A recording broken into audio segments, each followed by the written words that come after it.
What is up, dudes, dudettes, and all my beautiful people of the interwebs? Bloody Nux here, aka the Gothic Gamer, and your resident anime king. Guys, it is Saturday, so it's time to go beyond. Welcome to the United States of Smash with the Smash Podcast. Guys, we've been gone for the past 2 weeks, and I gotta say, I am sorry for that, but everyone knows that I was in the middle of moving. Of course, it was the holidays, so we had a lot of things going on. We were trying to get stuff done, but we're back, we're set up, and as always, we have your wonderful panel of nerds here to talk about some of the greatest news. And there's been some very interesting news, and not just from our Japanese gaming side, but we actually have quite a bit of good stuff coming on here. We're going to get into that here in a second. But before we get into the topics, let's introduce who we got on the panel. Unfortunately, our resident artist and the comic book king himself is not going to be here because he's taking care of his old lady because something about a dinner party and, having to get dragged out on a boat. I don't know what's going to happen. But, him, and then, of course, the kanji king himself, Mr. Kofi, is out right now because he's on baby duty, so he's got to be super dad. But we got our other super dad over here. As always, we have the resident Vegeta defender himself. What's going on with your Supra G? It's all good, man. I'm glad to be back, brother. It's been a minute. I've been gone. Show's been gone. Then I was gone again. But it's all good, man. Let's get into these topics. Always. It's always good to be back. And of course, we have the manga man himself, the upcomer, the lawyer, the one who's keeping my ass out of jail, Mr. Operations. What's good with your op? What's good? Y'all glad to be back here. Man, it's been crazy in manga. Like, I can't spoil nothing, but Demon Slayer, like, this next chapter, bro, it's gonna be some straight heat. Oh, bro. Like, that's all I'm gonna say, bro. Bro. Our DM be going, bro. Oh, yeah. The DM definitely be going off with everything y'all be talking about sometimes. And I was saying, and speaking of, I was like going on Demon Slayer. Are you saying what's the arc right now that was going on with everything that's going to be up in the movie, or what's after? No. What's after, bro? Like, what is currently going on? That thing, I don't know how much longer it looks like it's gonna last. What do you think, Op? Maybe until, like, I'll give it to, like, February, maybe? Right. Unless you find a way, like, drag this battle out. It's getting there, though, dude. I'm telling you, it's getting there. It's like no other way of key characters have died. It's been crazy, man. Key characters have been dying, you say? Yeah, so it's crazy. Like it looks like the end, bro. It looks like there's nowhere to go from where it's currently at. That's what it honestly looks like. Hey, bro, much maybe love it's for the fleshing out host. the past too as well, so not really much they can do with that either. But see, hearing about that, right? That's not necessarily a bad thing. It sucks that it may be ending. Every good thing has to come to an end, right? And you don't want to drag it out and make it terrible. Trying to drag it out in the process. Because look, on a high note, then. Exactly, because that's what happened with Bleach. Bleach ended, and then they're like, "No, we need you to keep making more Bleach." And then they extended it, and then it just got really bad, and then it just got even worse, and then it drove straight to the ground. Instead of ending, that's when you have to look back on Bleach and be like, it actually was a terrible anime. Yeah, exactly. Overall, Mortal anime should exist at all. Right. Well, exactly. There's also that aspect too. It's just like, why does this exist, or why should it exist? It really shouldn't, and that's unfortunate. But at least if they're telling a good story and it's good all the way through consistently, and it holds all the way through, and it ends on such a good note, then that shows that it was able to keep the same energy, keep that momentum, and was able to end right without dragging it out unnecessarily, like some other series do that ends up really killing the pacing and the love and the hype for that series. So I think if they do come to an end, then I think that she's doing it right with ending Demon Slayer where she wants to. My biggest fear is that she's not going to. Like, it looks like it. My biggest fear is she's not, because, like, the fandom, and she's, like, on a high right now, bro. Like, a high that many people don't even get to, especially, like, her and her first real anime. Like, to achieve what she has achieved, like, it's going to push her to probably try to keep going some kind of way, I think, bro. Which is, again, could be bad, could be good, bro. Yeah. Exactly. And Kuri said that she wished Bleach ended well. She's like, still love it though. I mean, everyone's still gonna have a love for Bleach. It was still one of the big threes back in the day, but you can't deny that it definitely did not stay its welcome right. Unfortunately. Sadly. here, but I don't know. It's one of those things that if it does end and it ends right, then that's the best way to do it. If it doesn't end, if she does continue to ride high, I hope that she doesn't try to overstay that extension. That's the only problem, is you don't want to end up seriously overstaying it. Yeah, that's true. It's just big because it's just big and it's weird because like as big as the anime has gotten, like to see it end only in like right at like 200 chapters, if that so be it. But like that's short, bro. Like compared to some Very like short. ending at 200 is insane. Because I mean, like on an average, they end like between like 400 and 500. So it's crazy to see something that big, that great, like just be ended just 200. You know? Because I mean, that's 200 chapters manga wise. That's not nowhere near. We're not gonna get nowhere near 200 episodes of that show. Yeah, and like let's say it keeps going right. Like hypothetical, if they lose on, because we don't know that for sure or whatever. Yeah, that's very true because Muzan has escaped and done things, and he could restart everything up again because he has done it. You know, so. Yeah. But So then, let's say if that happens again, it's like regurgitating the story though, and then just like, oh, Yeah, here we go. It's kind of like a Dragon Ball thing where we know, and they're gonna continue to like up it. Yeah. Yeah. you do actually kill him at the end, right? So like for the rest of the series, just them clean about the rest of the demons. They already beat the top of them already, so watching them do that will be that entertaining as well. It's already been past that threshold. So because it's as strong as Muzan is, bro. Like if they wipe him, like no one can match him. That's what I'm saying. It won't be entertaining watching clean out the rest of the fodder. They already hit the apex. Yeah. Like shouldn't go downhill from there. So unfortunately, sooner the better. Yeah. And like Kuri said, she doesn't like. She said she didn't mind like the bleach fillers because the director had a good grasp of the universe. But even and the thing about filler episode, right, Kuri, is that filler isn't necessarily a bad thing if it's done right. Look at what One Piece has achieved. There's plenty of arcs in there, as Op has brought up, that there are filler arcs, like full story arcs that are filler, but they actually add some sort of like component or story to the world that it really doesn't feel like it until you go and read and realize, oh, this was not at all anywhere in the manga. So, it is one of those things. Oh, Rogue. Oh, you got competition because now you got a One Piece hater. He said One Piece is horrible. Hold on, let me chat real quick. Oh no. Another anime that needed to continue is Air Gear. I can agree with Air Gear. It's just ending it on a filler is what bothered me. I can understand that. I can understand that as well.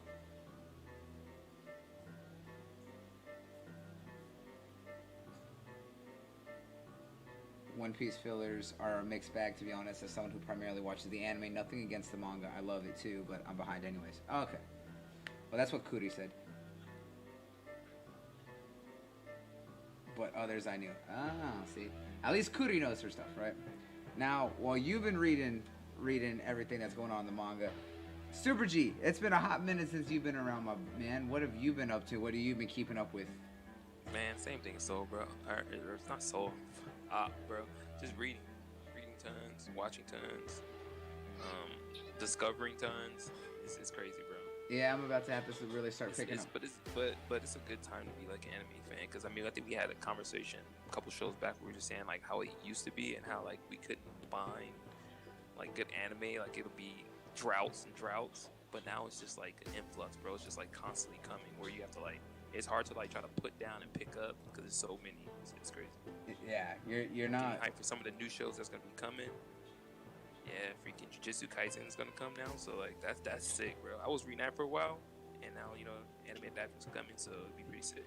Right there. I was about to say, and now we're finding out about some of the stuff coming out within the next couple seasons. So like right now, we know everything that's about to come out all the way up to the spring season, and we're just like, yo, spring season gonna be hype. Winter season this year is gonna be hype. It's just like, yo, it just does not stop at all, and I'm loving everything that's going right now, and I'm still keep catching up and trying to keep up with everything that's going on right now. And you're not wrong about how now we have like 5 or 6 series that are good out of a season compared to when it used to be like 1 or 2. 1, 2. Yeah. Mm-hmm. Now I think we're getting more than 5 or 6, bro. Honestly. Yeah, it depends. It's like it's honestly like between probably like 8 and 10, bro. because it depends on where you're watching, where you're consuming your anime, bro. Yeah, and what you're looking on. Like right now, like for me, like I'm about to have to step up my manga game and start reading up a lot of stuff. But like this season alone, like I've been loving everything. Like Assassin's Pride has been really good, and I'm really loving everything that's going on with that series. A surprise isekai that actually broke a lot of the traditional tropes for me for isekais and stuff like that. That was actually really good. Was the Ascendance of a Bookworm, and that one I actually like because it's a little bit of a slice of life, but it also has a little bit of fantasy to it. But it's not your typical. They go to another world. They're superpowered. They get magical powers, whatever, and then they just go live this crazy, extraordinary life. No, it's just about a normal girl who liked books, is born in another world in the body of a young girl, and all she wants to do is read books. But books are only for high society nobles, and how she's trying to go through every bit of history that she's learned on how people made books, parchment, papers, anything to just be able to live her love of being able to have a book in this world where it's like taken away from her. And it's very endearing the way that it's done. Then of course, second season of We Never Learn, probably one of my favorite rom-coms that came out. And even Oresuki is probably one of the most hilarious rom-coms that's come out in a while, because not only is it very, very self-aware, they also have some of the funniest and most hilarious running gags, and every time it comes up, I crack up every time because everyone still comments on these running gags. And when someone else comments on it, when they break the fourth wall, they're like, what are you talking about? They're like, don't worry about it. Then, of course, right now, the new season of My Hero has actually absolutely been killing it. And then season 4 right now of Food Wars, still going strong, still really great and all that. And then right now as well, the newest season of Symphogear. And Symphogear was a series that I knew about, but never really sat down to watch until I saw a lot of the hype for the new season. So I sat down and started watching that entire series. And my God, is it a really good series, right? Yes, I was like, it's a Maho Shoujo, right? It's a magical girl series.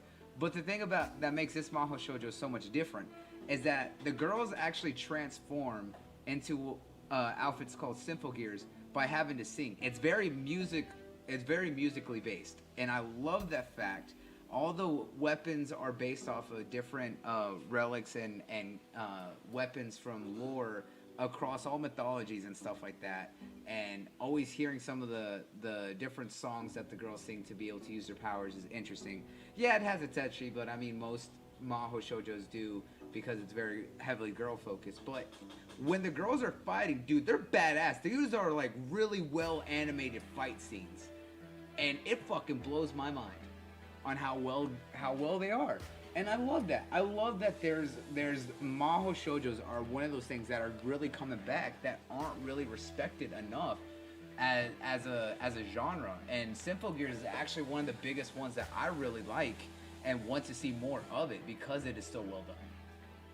So I really think that we are in that genre or in that time of where it's really hard to not find a good manga or a good anime series that isn't for you. There's so many now coming out that are such good quality compared to where they were 5-6 years ago, where it was only about maybe 2 a season and maybe 3 or 4 big ones out of the year. Now we're actually having to sit down and think about which ones were our top animes throughout the year and really have to sit down and talk about it. So it's crazy to kind of see how things are now. But with that being said, I think we all kind of caught up with everything that we're doing with. Anything else anyone wants to add? I was like, has anyone been watching any shows going on? I know no one wants to talk about The Mandalorian right now. I'm waiting until all the episodes come out and use that free trial from Disney. Oh, he says I'm waiting for that free trial. He's like, I'm gonna wait till it's over. I'm watching it. I'm behind like 2 episodes, I think, but that's because I'm behind because it's like so good. I'm trying to have when I watch, I want to watch like consecutive episodes. Yeah, so I'm probably with Apple on that one about waiting off. But how about that last episode of Watchmen? Jeez, bruh, yo. I haven't seen it. Oh my goodness! Man. I'm gonna tell you this.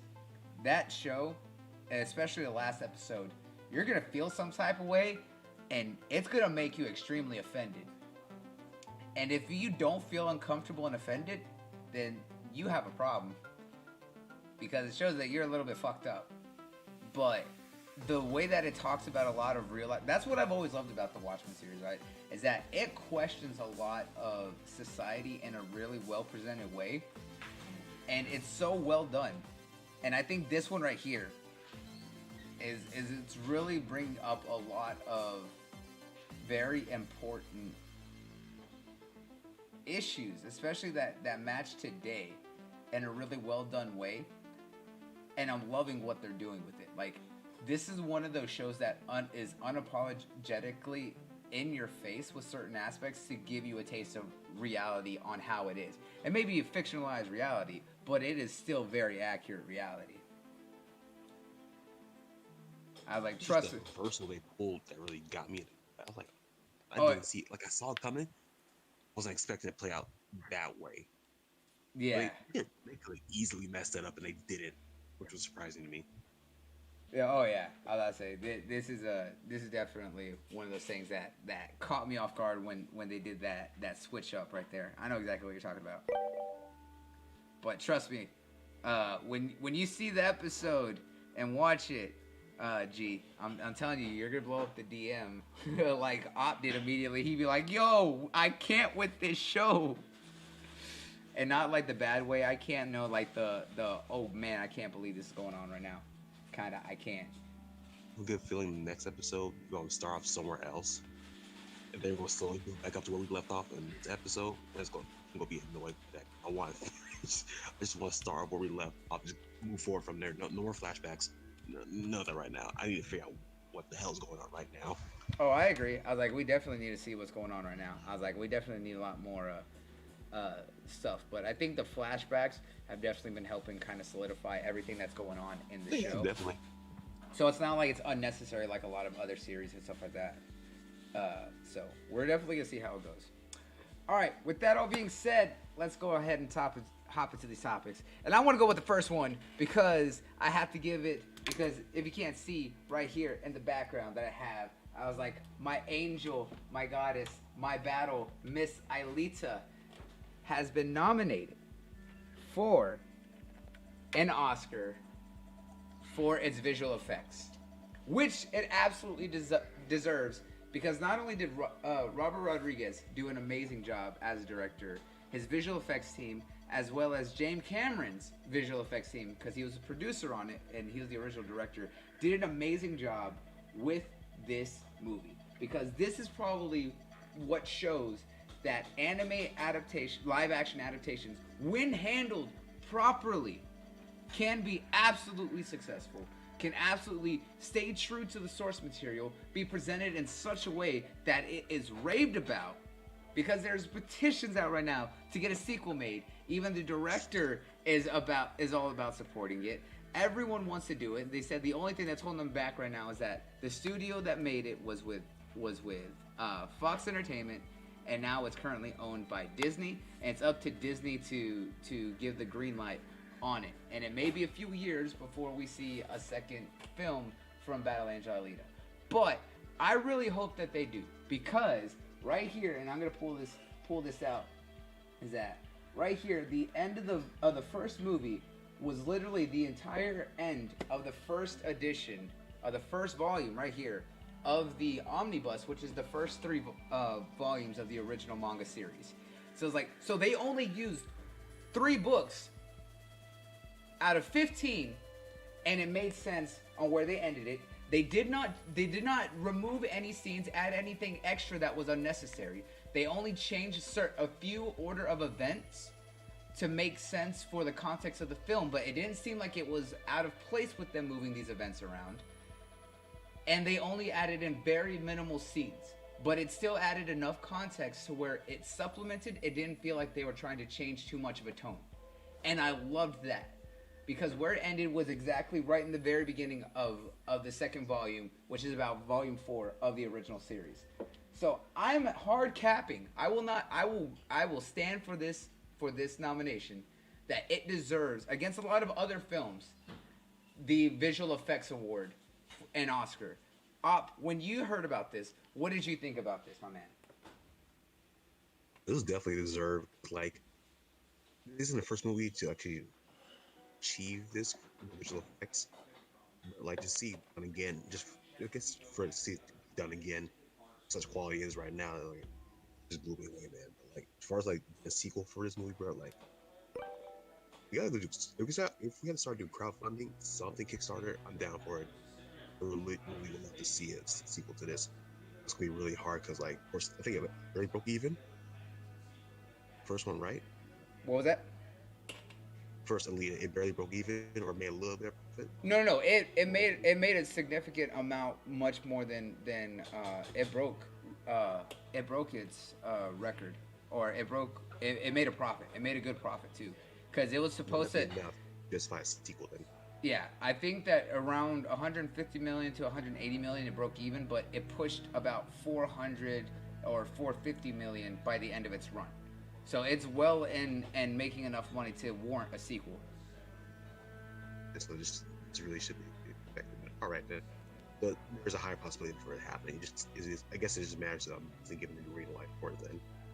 So it's definitely much more possible. Some time on it then. Oh yeah, and I think that it's well deserved because of everything that it's done and what it's capable of doing, and what it's achieved as a series, and especially with the fact that not only with that, this is probably one of the first times that a manga adaptation, because don't even forget, for some people, has been so successful, so well praised, not even just by the fans but by critics, absolutely loving it. And this also had an original anime film that came out back in I believe it was the late 80s, early 90s. And if you go and watch that film, which was about an hour long, it looks like an animatic of what set the foundation for the film. I was like, so if you see that and then see the film, it looks like, oh, the film was built off of this and it works perfectly. Mm-hmm. And it's amazing to see what it was capable of doing. Because me and G talked about this when we saw the live action for Tokyo Ghoul and thought that was really well done. The way that when it handles the story properly, that it's very much achievable. And now seeing the success of this one, I think it well deserves a sequel and doesn't need to sit on that icebox like a lot of other series when it has such a good, especially with that kind of cliffhanger, right? It's definitely in the aspects and realms of a profitable, enough praise for it, and as well as enough demand for it to warrant a sequel. It'll really get Disney moving forward on this as far as sequel. You can convince them potential of merchandising for the Alita franchise as well. Right They there. can convince Disney like they would profit with the merchandise. I think that will push them. Let's be a little more what's the proper word for it? Let's say they absolutely can, because of the fact that they can work out a deal with Kodansha right here with Kodansha Comics, because I have the entire first volume, the entire series right here of the original, because this is just the main series, which is just Alita Battle Angel. This isn't even going back and getting the full collection of the Mars Chronicles, which is the prequel to the original series, and then getting the after series, which is Alita Last Survivor or anything like that. So they can absolutely make a deal and do merchandising. There's already figurines and stuff coming out of her, because I got my two right here of Alita. I was like, and this is Funko Pops for her or no? I don't remember seeing any. No. These are for Ben Presto right here. The actual ones, okay. Yeah. See, so these are her from her rollerball part in the film, and then one of them is when she first got her Berserker armor. I was like, they absolutely have a lot of merchandising rights or possibilities with Alita. They just need to show that it's definitely possible. There's a lot of potential with them. If they can there's already a market for it, but if they can find a specific. Shut up, Rogue. I'm gonna slap you. He said Alita sucks and needs a second movie. Battle Angel Alita is better though. All because I said Alita. I'm gonna leave that one alone. You son of a bitch. I guess a streamlined product that they can really push the matches. Tracking behind it, I think that will be really beneficial for them. I definitely agree. G, what are your thoughts on on this coming out that Alita getting won a Oscar nomination for its visuals, as well as the fact that there's a lot of push for a second film. How do you feel about all this? Okay, starting with the Oscar thing, I don't care. I don't care about awards because there's plenty of movies that win those things that shouldn't win. So those awards mean shit to me. Now, on the movie getting a sequel, it absolutely needs a sequel. It was a great, fantastic movie. The visuals are amazing. Christoph Waltz is one of my favorite actors. He's in that movie. He did a great job. Like, the movie was outstanding, bro. Like, it just needs a sequel. Like, and for people that haven't seen it, if you see it, you will see why we're saying it needs a sequel, especially with the ending. Like, it was great. Yep, and even the original director himself, or the original writer, Kisihiro Yukito, was actually in love with the film. He said that the way that the film came out, it surprises him that he wrote the original story because it was so well done.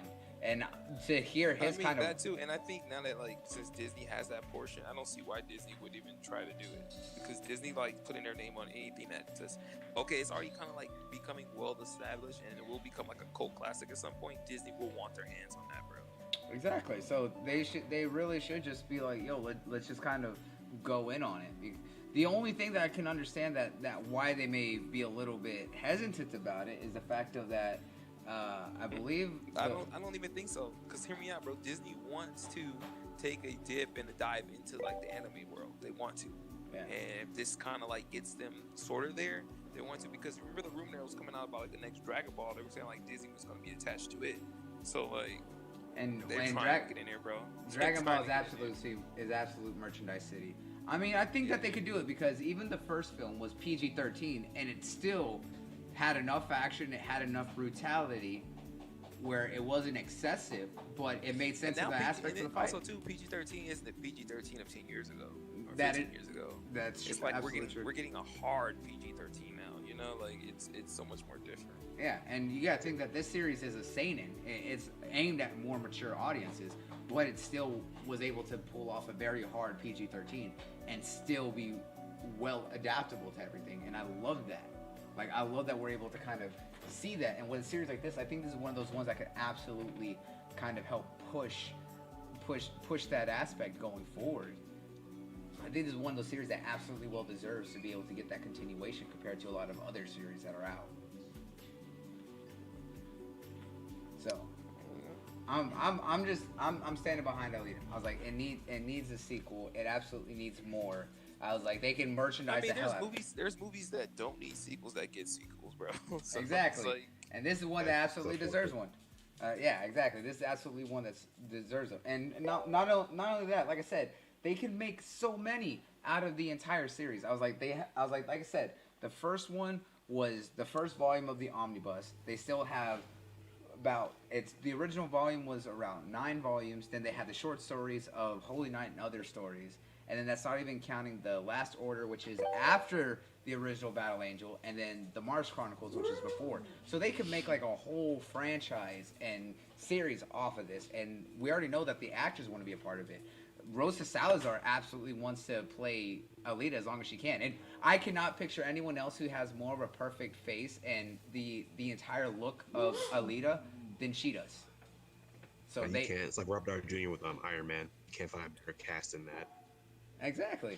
It's hard to picture anyone else who could play such a character and have that look of what it would be. You know, if you look at the comics and look at how her original design was, and then look at how Rosa Salazar looks and the design that they used her to do the animation for Alita in the film, you're just like, oh yeah, she absolutely fits the style. Just like why I still really supported Scarlett Johansson looking like the Major. You know, I know that everyone got mad that she was playing Makoto Kusanagi in Ghost in the Shell, but she fits the absolute look and style of the Major.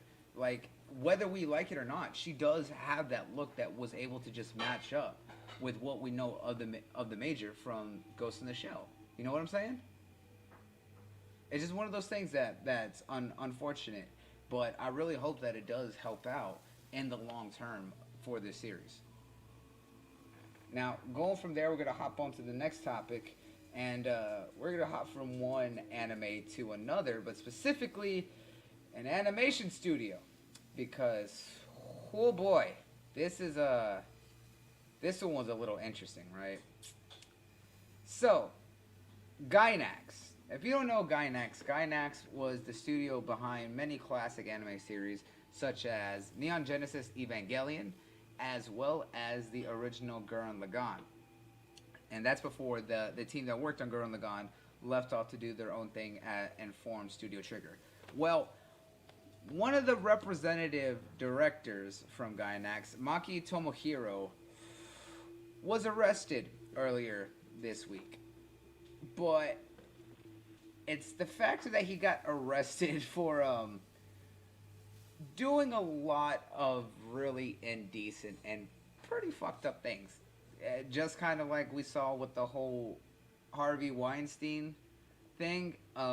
He was kind of doing that for voice actresses and the animation and the VA industry out there for animes.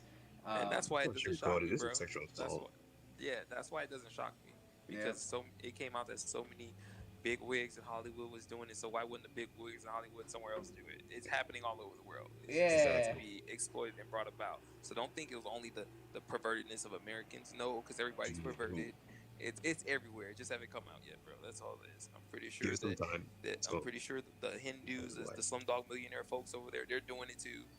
You know, the Germans are doing it. Everybody's doing it, bro. It's because when you have money, you have power, you tend to do things to just like to see how far you can go with it, you know, and see what people would do to get where they need to be, man. That's all it is, bro.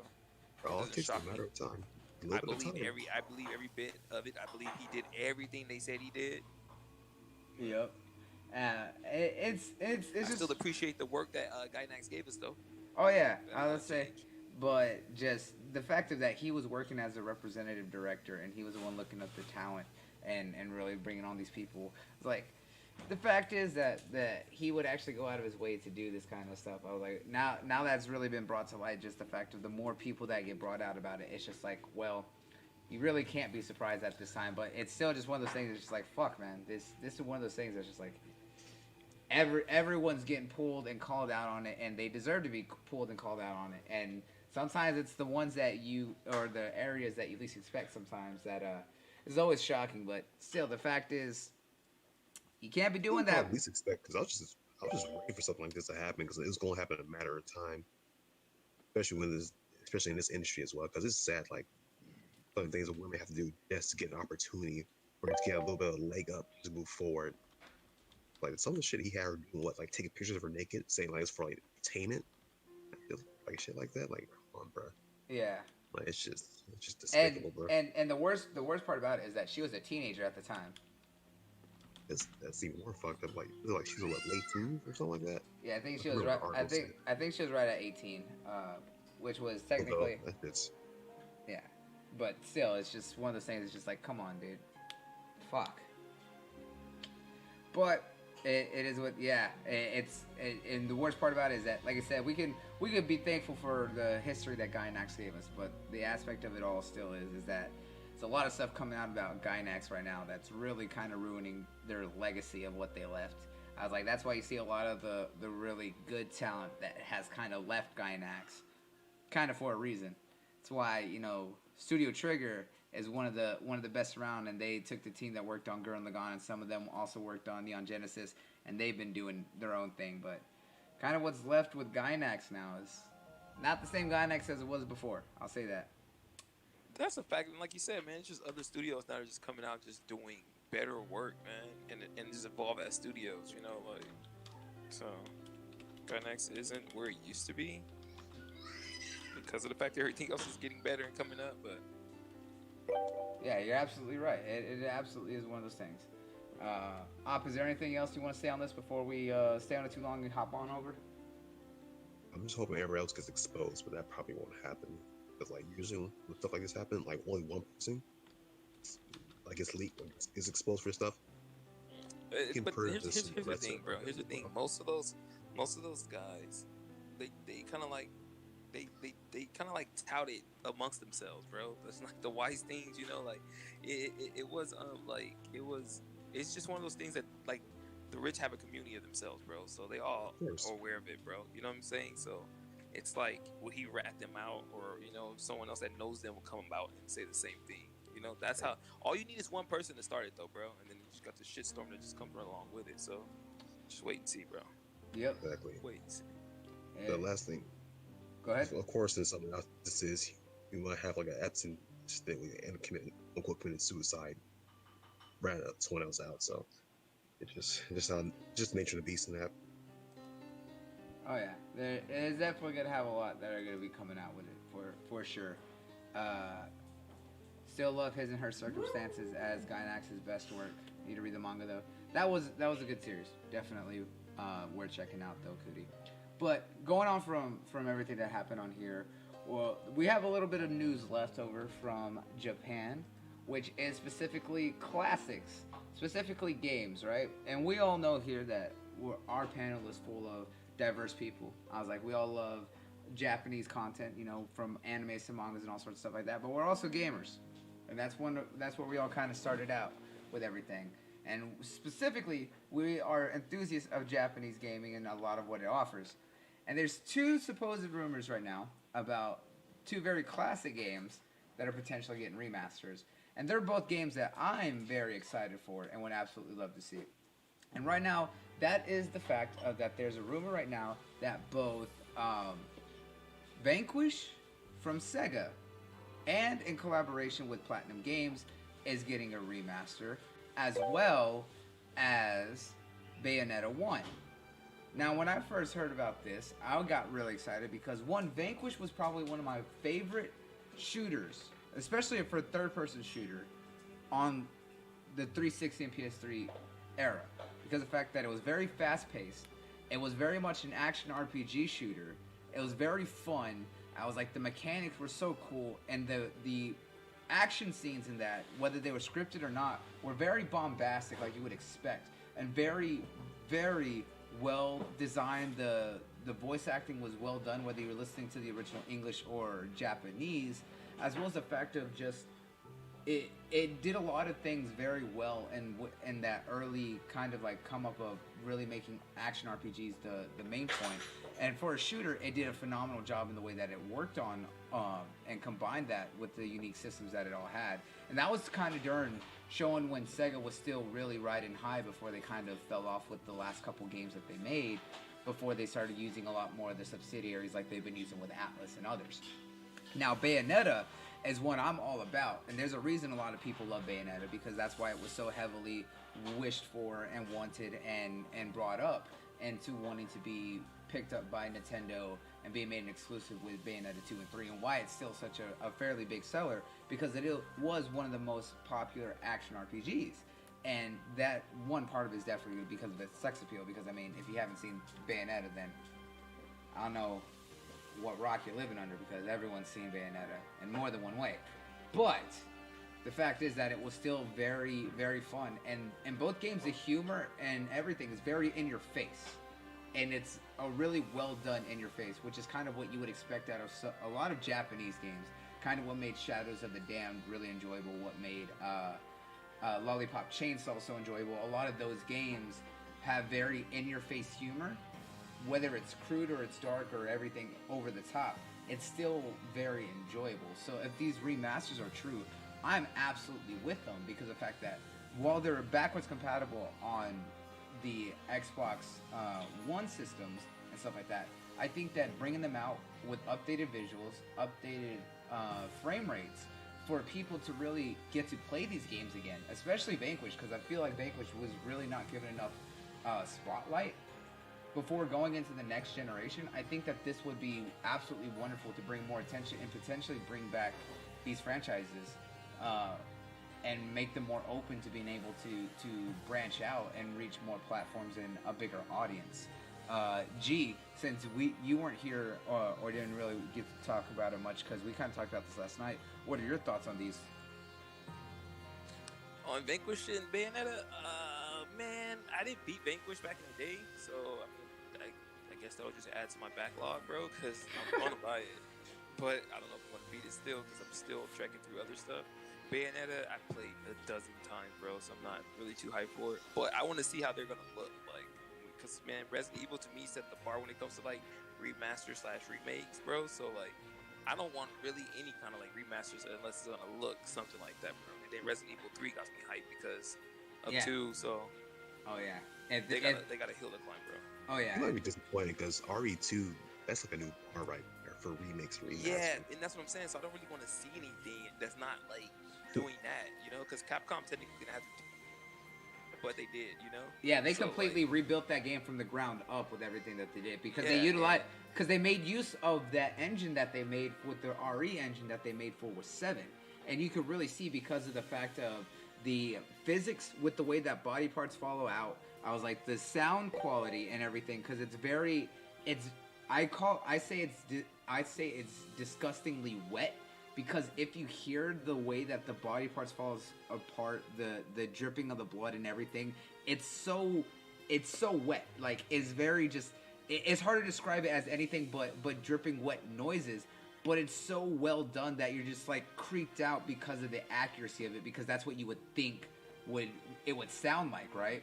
Because that's what I loved about 7, especially when you're walking around with all the tar monsters in the basement and stuff like that in the house. But then when you see how they did it with the zombies and everything in RE2 Remake, but it's crazy. Let me ask you this: do we know who's doing this freaking remakes or remasters? Because I mean, Bayonetta 3 was like promised a few years back, and we ain't seen anything. So I mean, are they spending time doing that instead of like working on Bayonetta 3? Like, what's the deal? Or even possibly just doing a Vanquish 2? Is this them trying to like gauge the interest of Vanquish? Because I know they know Bayonetta's like this big thing, but Vanquish isn't. And then remember this game called Dark Sector a few years ago? Yeah, I remember Dark Sector. Like that game. I would like to see something done with that game. Dark Sector, like an underrated game. Dark Sector was a very interesting game because that one had interesting mechanics, but it was also the gameplay was kind of janky as fuck. But it was still pretty cool. I remember that one because that's where the dude had like the mutated arm and he could make that like really cool like tri-blade that you could control and throw around. It was really awesome. Yeah, it was dope. Yeah, but right now we don't know if what studio is doing it because, as I stated, it's still a rumor. And then is it gonna make the release for like this gen? I mean, because like next gen's like right around the corner. Less than a year away, bro. Yeah, literally right around the corner. Yeah, like I said, it's gonna be interesting on if it's true or not and how it's gonna pan out, especially for a lot of the Japanese enthusiasts. Because I'm all over them if it's true, but that still leaves a lot to be like unknown about. I know you. There's another thing. Like, if it is true, I don't know if like early year, or anytime next year will be a good window for it. Maybe in the summer. Summer. I was about to say, bro, they should just hold off and just like remake them for the next generation, not that would be smarter. And then yeah, it would because then you'll see I guess a bigger difference depending like the raw power of the new consoles because like these games came kind of like towards the end of last gen, so they're not really like that old to be warranted like real remasters. You know what I'm saying? Like, so to me that's kind of weird. It's like remastered, like when they remastered Bulletstorm or whatever. Like for one, that game wasn't good enough for remaster, and two, like it still came out on the back end of the generation. Like it wasn't even that old. It was like a 3-year-old game at the time or something. Like there wasn't really all that much traffic on it anyway. Yeah. But I think the game wasn't that good anyway. How about that? Yeah. And touches, so I can't say. Yeah, but I think that's kind of why I think Op said that if they do it, that it's perfect. The perfect timing for it would be in that summer season when it's kind of the driest. Because right now, I was like before, you used to think is that holidays was the like heaviest time for all releases, and then you only had a few things in the spring and nothing in the summer. Now spring and summer, or spring and holiday season, winter season are so jam-packed. It's like the only real dry series is literally the summertime. So if it's not a real big name, then if you're trying to put something out that doesn't have like a lot of potential to lose out against big competition such as the fall season and holiday season to spring, the best time to put it would be in the summer when there's the least amount of competition. I feel summer 2021 will be best because like near time next year will be redundant because next gen is right around the corner, and 2 to get swallowed up.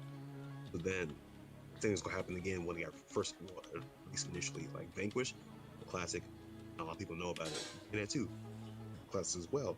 Not too many people know about it as well. So they released it to it's in a condensed window.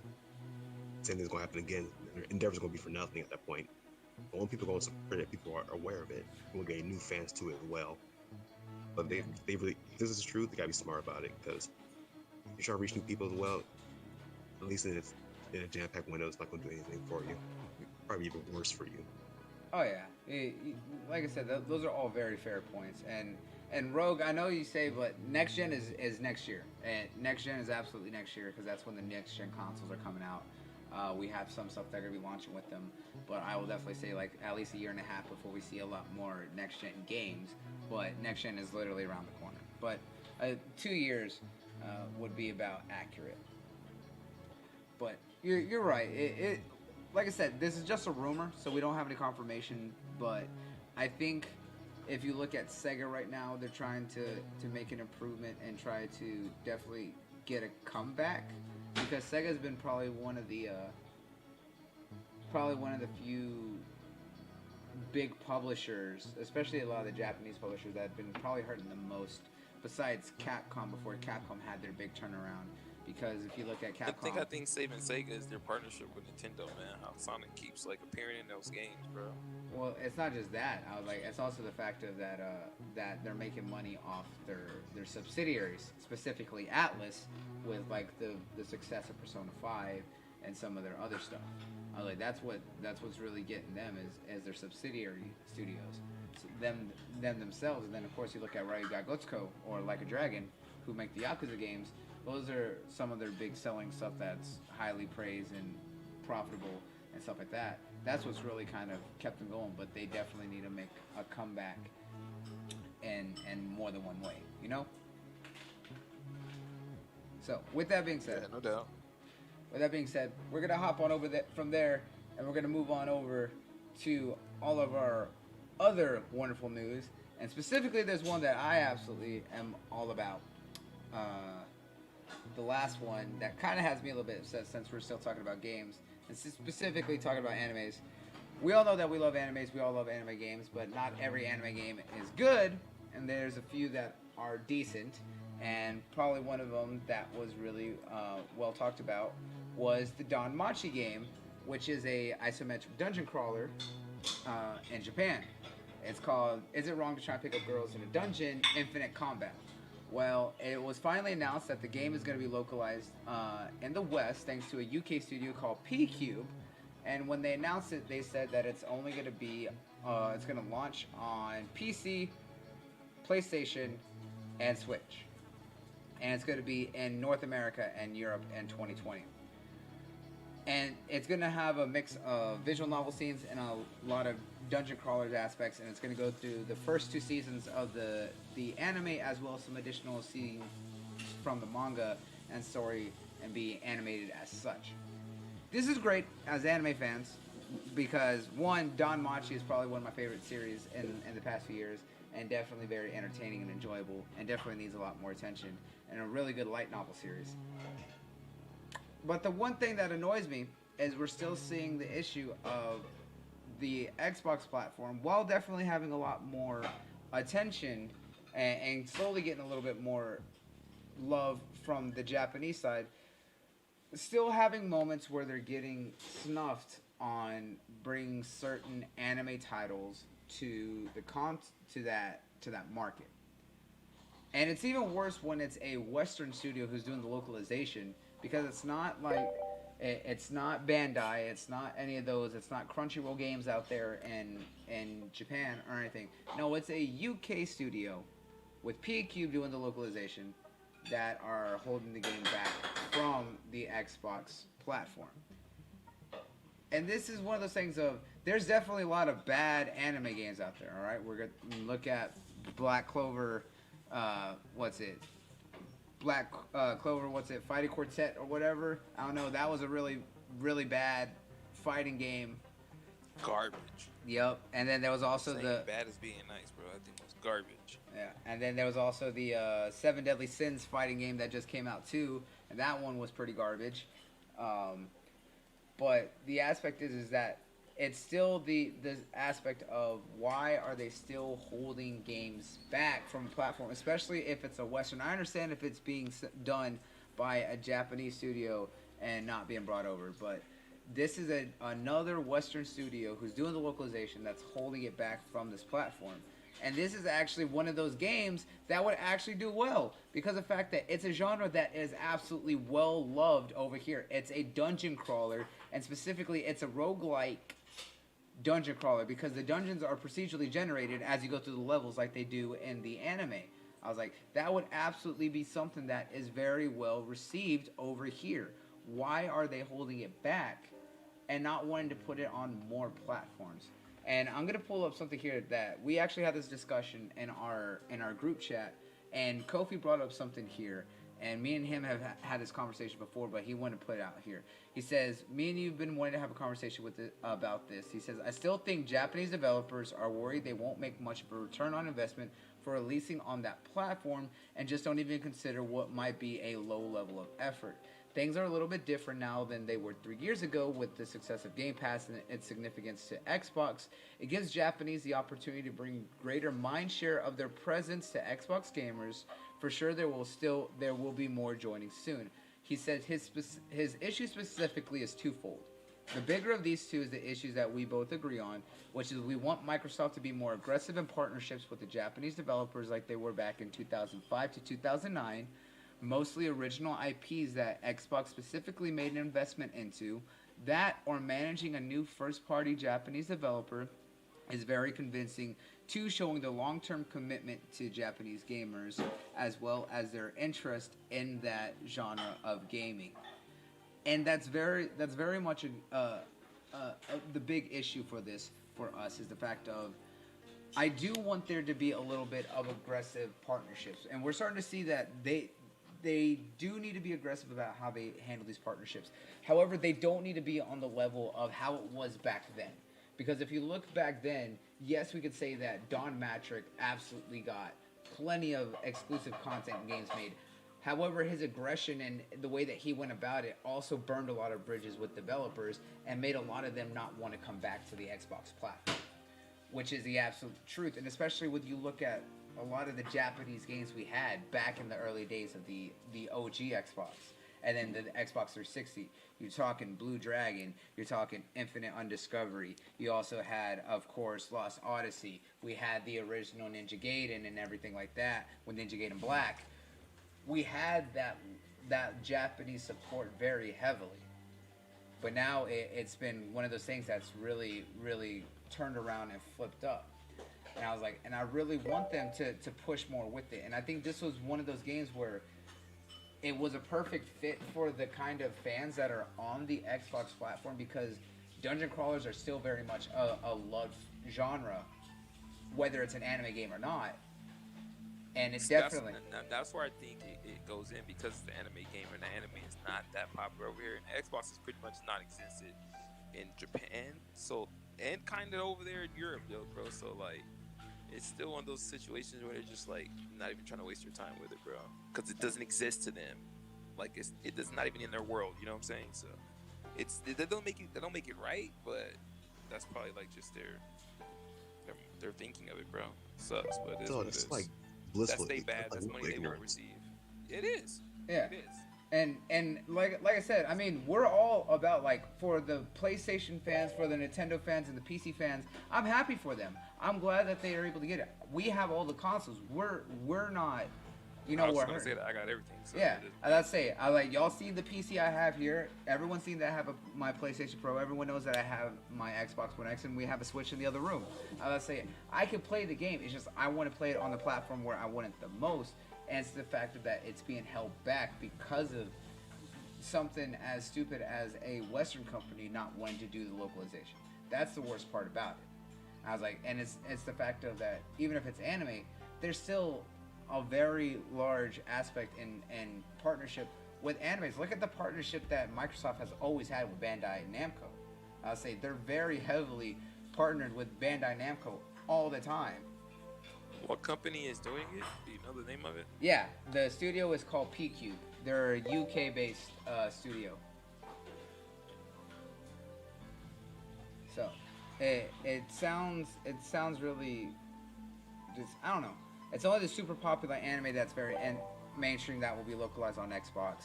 Otherwise, they assume the Western audience has a Switch or PlayStation 4. You're not wrong, Cootie. That is definitely the way that it seems. Unless it's like the big names, like everyone knows Naruto, everyone knows Dragon Ball, everyone knows right now, I guess because it's been popular, is Sword Art Online. Those are the big names. What's good with 108 Dragons TV in the building? What's good, big brother Lametius?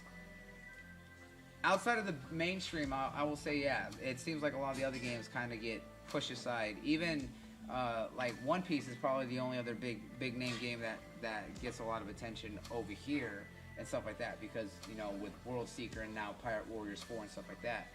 But outside of the big names, a lot of the other ones kind of go under the radar. I mean, the most one that we got was Attack on Titan and stuff like that. I was like, we haven't even got another Shin Megami Tensei since last gen. It's just one of those things that's kind of real sad to see, especially when it's coming from a Western studio.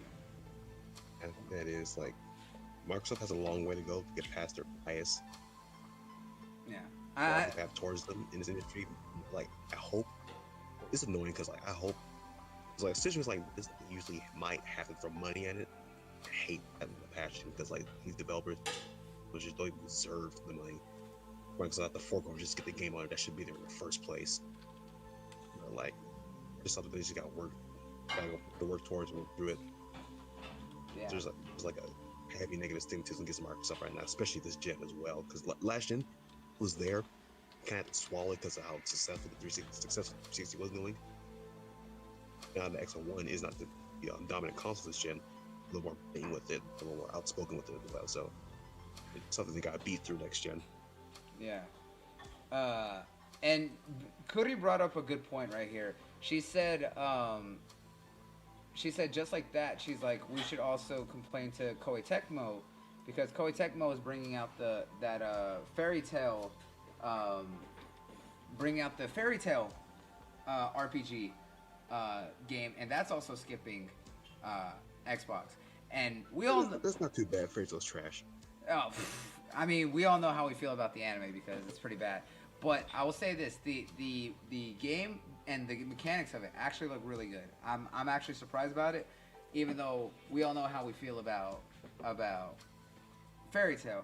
But still, for those fans, Fairy Tail is one of those other very big name series that, with that one also kind of dipping out on the platform, is kind of bullshit. So. I agree with her, because that is definitely one that definitely needs to be called out from. It's a valid point. Yeah. So it is a very valid point. And she's like, buying on the Switch for me should be like double dip Nintendo franchises, stuff like that. Yeah, I totally agree. But I know why they just don't have Xbox dev kits. I can see that them not having the dev kits being one of the issues. But she doesn't want to be forced to buy a game on the Switch. And that's a fair point. You should be able to have the option to choose what platform you want it on the most, instead of being forced into that platform. I mean, has PQ even ever did anything for Xbox though? You gotta ask that question too. Maybe they just don't work with it. Yeah, well, no, Koei Tecmo has done games on the Xbox. That's what I'm saying, is that they're the ones who made the Attack on Titan games, both 1 and 2, and those were really well done and well successful on the Xbox. But why are they holding back Fairy Tail? Oh, you were still talking. Yeah. I don't know. Yeah, maybe nobody bought it there. Nobody buy it still. That game was hot garbage. Oh, well. Either way, that's one of those things. But from there, we're gonna go ahead and hop on to our next target. And the next topic we got here, jumping from everything over there, is one that I'm excited about, right? And right now is the fact of there is currently a lot of hype and. What's good, JD? JD's in the chat. Oh, what's up, JD? How's it going, my brother? I was like, I already saw Lemon over there. But to everyone else is, right now there's a lot of early reports coming out about the Witcher TV series on Netflix. And a lot of the early reports is that for fans of the novel and some of the fans of the game, that the way that the characters are presented and well done, that it is going to be absolutely...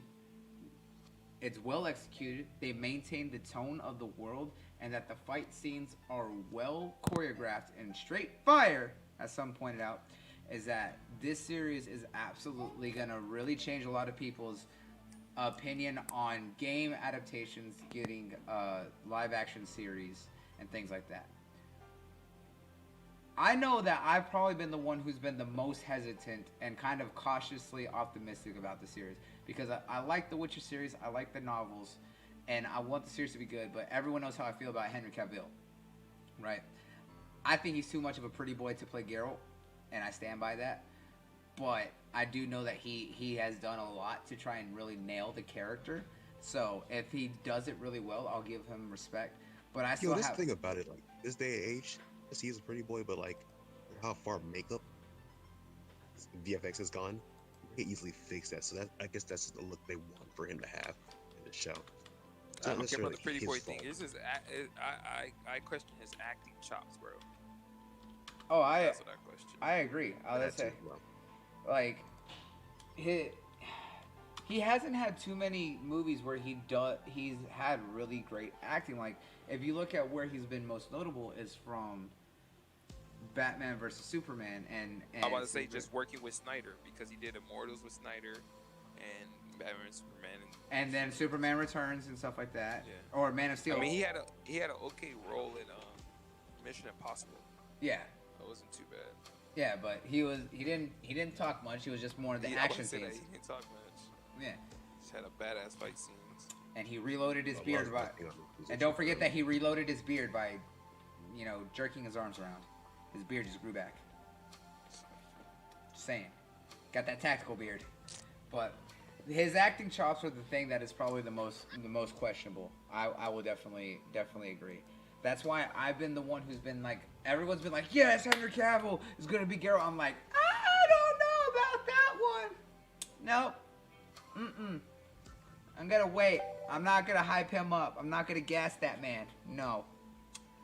We're gonna wait.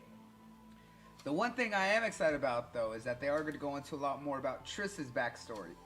Because for those who don't know, it's gonna be in the early years of Geralt when he's still a young Witcher and stuff like that.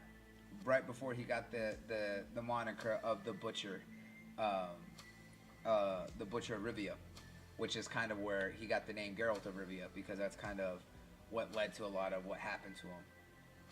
So I think it's going to be very interesting.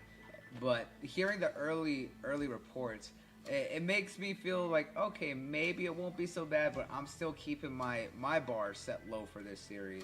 Because of the fact that, like I said, there's just certain people, specifically Henry Cavill being the main star, on how this series will pan out. So, Op, what are your thoughts on it? I'm taking the more cautious approach to it as well, because like I do like Henry Cavill as an actor. Like his role as Geralt is going to could make or break his career at this point. There's sure and the game as well, because there's contention about that as well. Pretty massive as well. So if his performance does not meet their expectations as well, it's gonna be ugly. It's gonna be really ugly. So there's gonna be a lot of pressure on his shoulders. But like, I do have somewhat faith he'll be able to pull it up. I just gotta wait and see. I really want to see what they're gonna do with it. But like, I'm cautiously excited for what they're gonna do with this show. Okay, fair enough. And you're right. I do think that it's definitely going to have a big impact on what's going to be what's going to be available, and how a lot of people can look to him going forward and stuff like that. G, what are your thoughts on this? Man, I'm hyped for it. I don't know much about the Witcher books or anything. Facts, I've never read them, never checked into them. But I love the games, bro. I love the lore that's told in the games, so I'm hyped about it. Yeah, I don't care about freaking the actor too much. Like I said, it just comes down to his acting chops, bro. Like, if he does a poor job, then it's going to be reflected, and I showed it. And that's probably, like you said, the end of his career, so somewhat, because he'll probably be on that Lifetime or something. Who knows? Because he's a pretty boy. But yeah, man. He said I just Lifetime. Oh no. I just hope that it does good, man. Because if it does good, maybe we get other video games that Netflix picked up and do shows for. Maybe, just maybe, like. Yeah. So, but yeah, I'm hyped for it. Cody says, well, Netflix didn't screw up Castlevania. Well, yes, but Castlevania was also a anime, and it's easy to take what. And Netflix just like picks it up, right? They don't. It's not like done because of them. It's done by someone else. Yeah. It's done by a different animation. It's done by an animation studio, and Netflix funded it for exclusivity. But the thing is, like with what they did, is that Castlevania has never had anything. I was like, if you look at traditional Castlevania, it's like it's a side scroller. I was like, they don't have a lot. They had great storytelling just from the writing in it, but the way that the action played out was very minimalistic. So they could easily take a well small part of the story, or as they did with the series, is write their own story, following Trevor Belmont, which wasn't a Belmont story who was really followed in any of the Castlevania games, and things like that, and be able to kind of tie it with aspects of the others and kind of run with it and make it really well done, which is what they did. Because we saw the fight between Dracula, classic Vladimir Tepesh. We saw Alucard and his first meeting with Trevor, and then the fight between all the vampires and everything, and then we saw the spell speakers and everyone come up when they were fighting against the demons.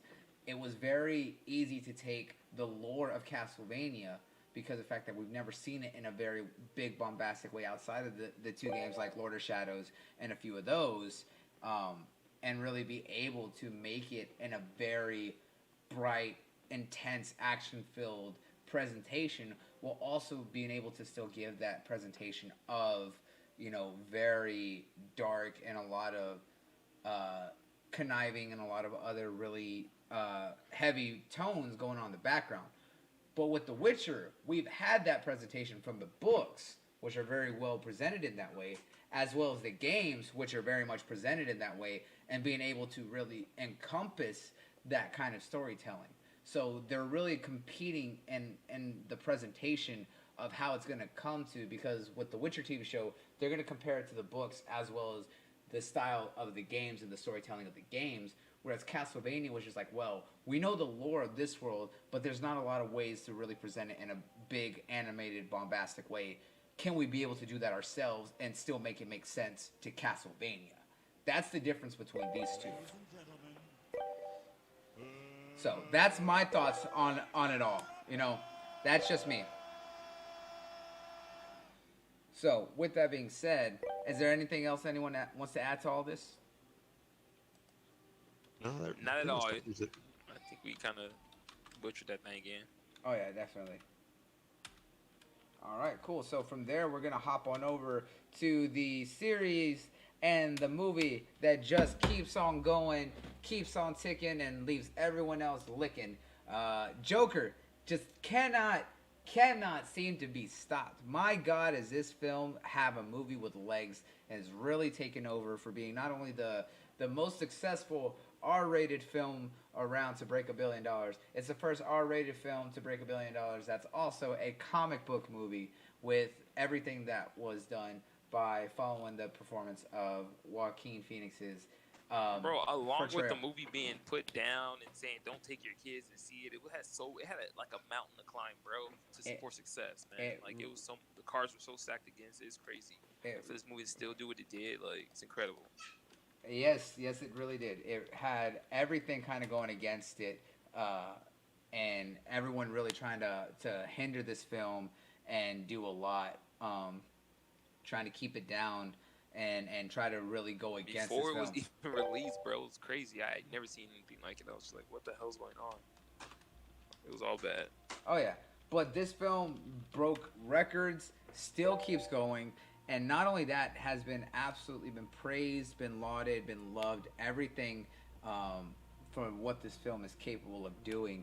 But not only that, it was recently stated that on the list of AFI's, the American Film Institute, has actually, it has actually been stated that it is one of this year's top 10 films of 2019. And that is amazing to see against other films that are on this one, which is 1917, The Farewell, The Irishman, Jojo Rabbit, Knives Out, Little Woman, Marriage Story, and Once Upon a Time in Hollywood, and Richard Jewell.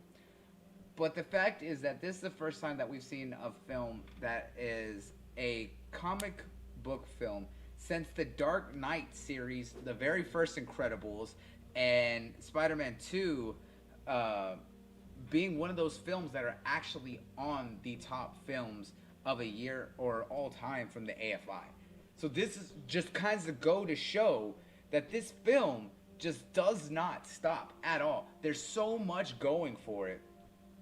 And it's amazing to see just the kind of impact that this film has been able to have across all different kind of media. And I think that this film is well deserved of being recognized as one of the best 10 films of all year. Op, I know that you were so hype on this film when you finally went to go see it. What are your thoughts on it? It's pretty dope as getting so many accolades and awards. Well, for what I was able to achieve, but at the same time, kind of like saying about G, I don't care that much. It's awards. It's good that getting awarded them. At the same time, like it doesn't need them at the end of the day. Yeah, it doesn't need them to prove anything, bro. The movie was great, and everybody that watched it knows it. That's why they continue to watch it. We've seen that movie 3-4 times, bro. It doesn't need an award, bro. Exactly. Those awards don't hold any weight, bro, at all. Like they're just for people to be like, oh, I got an award. But like I'm telling you, there's movies that win awards we never fucking heard of, never seen the trailer for them. Oh no, but this isn't an award. This is an acknowledgement from the American Film Institute saying this is one of the best movies of the year. And I was like, and the films that are on there, and that's the damn truth, though. Yeah, that's a fact. So I mean, it's an award to get a certificate. Whatever it is, the accolade it got, all right. But still, it deserves everything. It deserves all the praise. It was a fantastic movie, a great movie. Do I want to see a sequel? Inside of me says yes, but then I possibly don't because it's already set a bar, bro. It's gonna be hard for it to top itself, you know. It's kind of like with Dark Knight and then Dark Knight Rises type deal. Like no matter what Dark Knight Rises did, it still wouldn't probably looked at as better than Dark Knight. So it's like it's just one of those weird things that we want as fans to happen, but then it doesn't need to happen. Yeah, it really doesn't need to happen at all. It absolutely is well supported on its own and absolutely shown that it doesn't need anything more. It's a self-contained story in itself. And I know right now there's a lot of heavy talks about them doing a sequel to the movie. And I think that if they do a sequel, cool. Well, it needs to. I wanted to keep the same tone of what made this one so well done, which is have a film or have a story that makes sense, has some sort of social impact, has some sort of message on what made the Joker so very well lauded and everything in that regards, to do a sequel to continue on the story of Arthur Fleck and the Joker. Because now this has proven that the Joker is no longer just one person, it's a mantle. Anyone could be the Joker. Anyone is capable of doing it. It's about understanding the mindset, understanding the philosophy of the Joker, of how far can one person go until they have that one bad day and they realize just how fucked society is and how much of a joke that life is, that they just stop giving a shit and just give into what the universe wants, which is chaos. That's what the philosophy of the Joker is. And that's what this film taught, right? It's just how far can someone fall until that one bad day? That was kind of the same story of what made the Killing Joke, is that the Joker was trying to test Batman and well as Jim Gordon, is how far is someone away from that one bad day until they break. And that's exactly what the Joker did. To be honest, as far as like a sequel, I'll take 3 other things besides the sequel from Joker. The first one would be, like you said earlier, multiple Jokers, their own little spin-off movies. Potentially different Batmans, but I'll probably be doing too much. But different Jokers, definitely, because I want to see a different iteration of the Joker around the DC universe. Second one would be Todd Phillips' Solomon Grundy movie. It's like, need some more love for Solomon Grundy. Probably a dope-ass movie, in my opinion. The third would be Turn of Universe from this Joker timeline, Arthur Fleck. And I think that'd be pretty dope as well to achieve that. I'll take the 3 of those over a sequel to the Joker. The movie pretty much immortalized itself. We don't really need a sequel. We cool. We really do not need one. I agree. I really don't think that we need a sequel at all. G, is there any other words you want to add to this? Nah, man. Man, like I said, it's one of those movies that we as fans, we always clamor for sequels when we find something great, but it doesn't need it, bro. It doesn't. Absolutely. Like, what other kind of message could they put?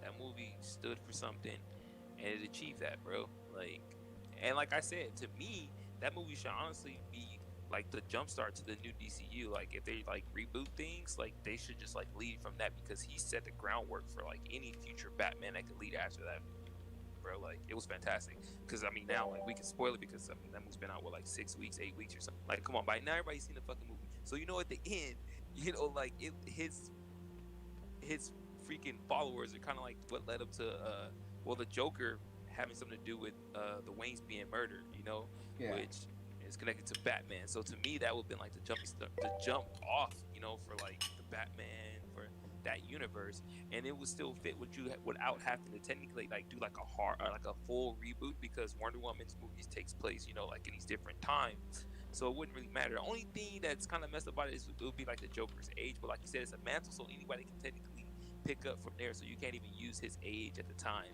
to be like, well, if that Joker fights Batman 25 years from now, that dude's gonna be like 60 years old. Well, it doesn't matter, because it's just a mantle, and Batman doesn't want to see that mantle, picked up by anybody. Yeah, exactly.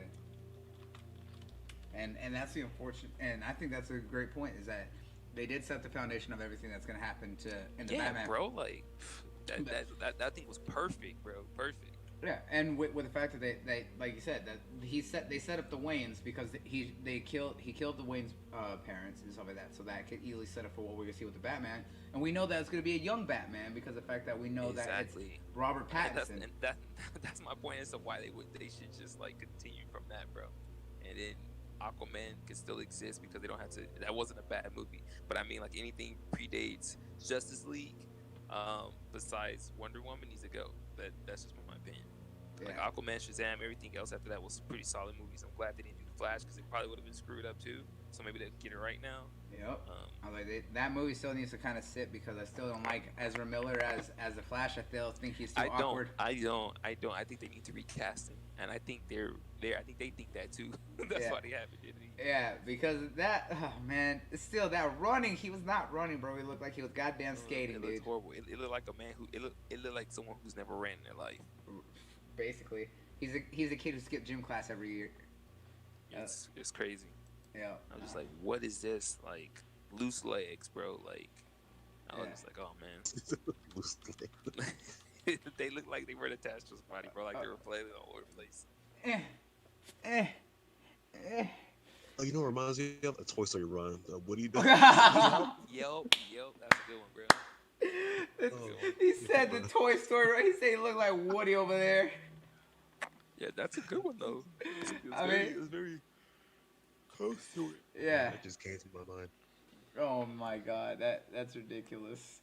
But you're not wrong. Like I said, this film is a film that just does not seem to stop no matter what. And I love that the impact that all that it's able to do. Everything. And me too, dude. I love it. Like I said, I love it because it's like overachieving and overcoming all the bullshit that was set in place to make that movie fail, bro. It's overcoming it all. It's like hand out so many L's. Before, yeah, bro. Crazy, like that movie's like, to me, I love the underdog story. That movie's kind of like an underdog, bro, because it was getting beat, fucking told not to take your kids to see this, and we've seen movies in way worse situations, way worse stories being told that they didn't give a shit about your kid going to see it. Now all of a sudden, this movie, don't take your kids to see it. Come on, bro.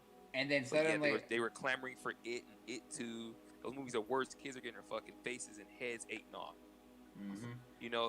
But they don't want you to see the Joker. Like, come on. And worse that years ago, everyone was all about the Joker, all on the hype of the Joker and stuff like that. And then suddenly, oh no, we can't have the Joker because it's gonna cause a whole bunch of things. Shit, bro. Nah, I'd say it's kind of ridiculous on everything that happened with it. I agree. Now, I think we might have one more topic after this one, but this one might be our last, and that's So, Kevin Feige, speaking of Disney, because we brought it up earlier, and comic rights, is that Kevin Feige, the Marvel studio boss at Disney, talked about how Moon Knight, Miss Marvel, and She-Hulk will be ready for Disney Plus towards the end of 2020. And this is a good thing, right? Because I'm excited for Miss Marvel because I like Camilla Khan's Miss Marvel more than I did Carol Danvers. Like, I like Carol Danvers in the comics. She was all right as Miss Marvel, but when she really got into the Captain Marvel role, she really shined. But the Miss Marvel has kind of changed hands. But I really like Camilla Khan's interpretation a lot more. And then She-Hulk, everyone loves the She-Hulk. If you don't love the She-Hulk, then there's an issue with you. I was like, she's probably the one woman who can really take on anyone in the Marvel and has destroyed a lot in the Marvel universe in more ways than what. Listen, she's a lawyer that kind of can compete with young Daredevil, and she's also destroyed and gone toe to toe in more than one way with a lot of the men in the Marvel universe. I'm just saying, she's a bit of a strong-willed hoe, but she'll break you. And I think that those are two series that absolutely can fit very well on Disney Plus, right? However, there isn't one that would absolutely fit on Disney Plus.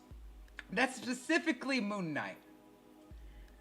I'm glad that Moon Knight's getting a series because goddamn does Moon Knight deserve a series and deserves absolutely to have his own kind of shine.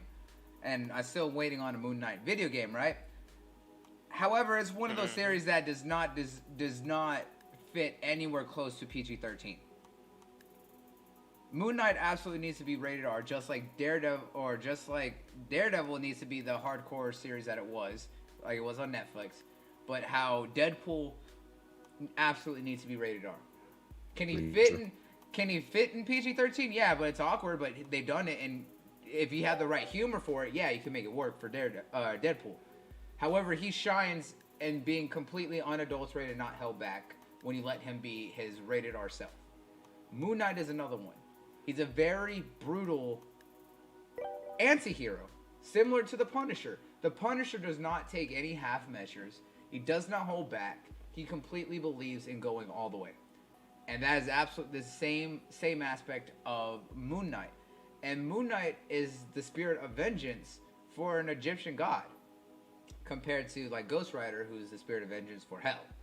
But Moon Knight absolutely will beat the living shit out of anyone, and has gone at it multiple times with Punisher, and he swears just as much as Deadpool, has even been killed Deadpool on multiple times, or at least eviscerated him enough times, because of the fact that he falls for all of Wade's bullshit more often than not. And he's just one of those heroes and characters that does not need to be held back. And this is the one issue that we thought about and we talked about, is that with Disney really getting all the Marvel licenses back, that they have this aspect, and that how they're going to put some of their more hard, their PG-13, even if they could do a hard PG-13, he still does not fit in that category at all. I was like, this is the one where they can kind of skirt the lines with some of their series by putting it on Disney Plus. But they also did that buyout for Fox that gave them controlling shares of Hulu, which is where they said they were going to utilize and put their adult content. That's where we have Legion. That's where we have The Runaways, where we have The Gifted. A lot of those other shows, we have Cloak and Dagger over there, which have a lot more adult themes and a little bit more darker. Cloak and Dagger's canceled, just FYI. Yeah, but I'm still saying it was over there. Why would you not want to utilize that platform and that whole other availability, especially with the fact that right now they're doing that bundle package with ESPN, Disney Plus, Hulu? Why would you not want to keep it still in your ecosystem and put it where you can let them be not held back by any something as simple as a rating, right? Why won't you let them be able to really express it and push it? I don't know. I don't know what Disney's planning, bro. And the more you explain, the more I get annoyed. I'm just. Yep. I didn't want to talk about this because it's just so stupid to me. It is, bro. Because it's watering down characters to me, and it's just like. And the thing about it is that everyone loves Moon Knight. Everyone has wanted Moon Knight. Don't you think they watered down enough shit for us already? Like, stop. Just stop it. If you're not gonna do it right, don't do it at all. There's so many other characters you can continue to explore. Mm-hmm. You know, we know about the Neymar rumor, so like, finish that shit up or something. I don't know. Just don't mess up anything, bro. Just don't. I agree. I completely agree. And this is one of those ones where it's just like this is one that where they really shouldn't hold themselves back. Yeah, and then it's one like I said, they have enough content. I mean, they continue to try to like flood it. And if they ain't gonna do it right, just don't do it at all. You have enough stuff out there. You know what I'm saying? Like, you have WandaVision still coming. There's stuff coming, bro. Like, just I don't know, dude. Yeah, I don't know, man.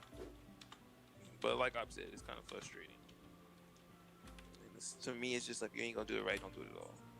No, I agree. Because he's one of those characters, and then that's also how I feel with Blade. So they better do that shit right, or I'm gonna be pissed with that too. Yeah, and Blade is another one, and the way that Mushara Ali is really trying to do it, he really doesn't want it to be held back either, and they really shouldn't hold that series back. That's absolutely one that absolutely needs to be put in all the way and really not held back by something as simple as a rating and things like that, just because of the fact that they want to make it a little bit more. What's the word for it? Approachable, or digestible. Yeah, that'd probably be the best one for it. It's just like they need to not let some of these series be held back for that, just because of the fact that they want to let it. I mean, and like you said, they have other outlets, so they don't have to put it on Disney Plus. I know they want Disney Plus to be this big deal, but it doesn't have to be on Disney Plus. Put that thing on Hulu and keep it going. Yep. You're gonna have enough on Disney Plus. You're gonna have all the cartoon versions of all these characters. Like, yeah. Isn't the Fox acquisition finalized now? So it could be like an X-Men show. Yeah, it is. It is absolutely finalized. The X-Men show will make more sense than Moon Knight because, like, X-Men, they're teenagers for the most part. Yes, they're X-Men. They do fucked up stuff at the same time. Yeah. They make it work for them. They're still kids at the end of the day. Yeah, and like I said, that's just the sad aspect of it all, is that it's absolutely being pulled back and held back by something as dumb as that. That they have so many other avenues now to really utilize and push all of these avenues, and for this content, I get, like he brought up, is that they want Disney Plus to be their focus. But if you're not going to allow more adult-oriented content on there, then utilize your other platforms that you now control for that aspect. You know? Just don't water it down just so they can put it on Disney Plus. Like, no, you're gonna have enough stuff on there already. You're gonna have the what ifs, like I said, WandaVision, freaking that Winter Soldier and Falcon show. Like, you're gonna have stuff on there, so don't water down that. Don't, whatever you do. Yeah. And that's unfortunately where things are, is that they're probably gonna end up with a Ghost Rider show. Don't water that down either. Well, they actually removed, or they actually said that they're not doing the Ghost Rider show anymore. Because originally they were going to do a Ghost Rider TV series with the Ghost Rider show that they did, using the Ghost Rider that they had in Agents of S.H.I.E.L.D., which I really liked Robbie Reyes. I really liked his version of Ghost Rider, and they made him really awesome in the 5th season of Agents of S.H.I.E.L.D., but they stated that they're not going to be doing the Ghost Rider series anymore. Of course, that could change again, because they keep going back and forth on when they cancel a series and when they're not going to cancel a series. Because remember, after the 5th season of Agents of S.H.I.E.L.D., that was supposed to be it, but they did a whole another 6th season. So it's interesting kind of where things could be going forward and what's going to happen. Money talk, bullshit wall. That's essentially where it is. Y'all. Basically, that's where it is at this point. It really is just at this point. So who knows what they're going to be doing going forward at this point anymore. And it's also like, what are these characters? Like, if you're going to introduce these characters, don't introduce them for no reason. You know what I'm saying? Like, if you're building into a bigger point, okay, don't just do it just so you can get extra cash. You know what I'm saying? Like, if you're going to bring Moon Knight, he better be in those Avengers in some kind of capacity. Don't have him in this world where it's like he's in his own world. Like, no, like, he's still there if he's in the MCU. You know what I'm saying? Like, just I don't like when they do that. Yeah, I think that's that. I already have a big issue that I never really like talk about. Like, okay, like Iron Man 3. had this Mandarin. Oh, don't even get started on that Mandarin. But you had this scenario where like the world was being tortured and destroyed, and Iron Man was the only hero around after you already did the Avengers movies. Like, where the hell is everybody else at? Like, where were they taking a vacation, or oh no, Iron Man got this one? Like, I already have an issue with that when they do like these world-threatening incidents, not just like a little city they're in. You know what I'm saying? Like, I hate that. At the same time, it's a staple in comics as well.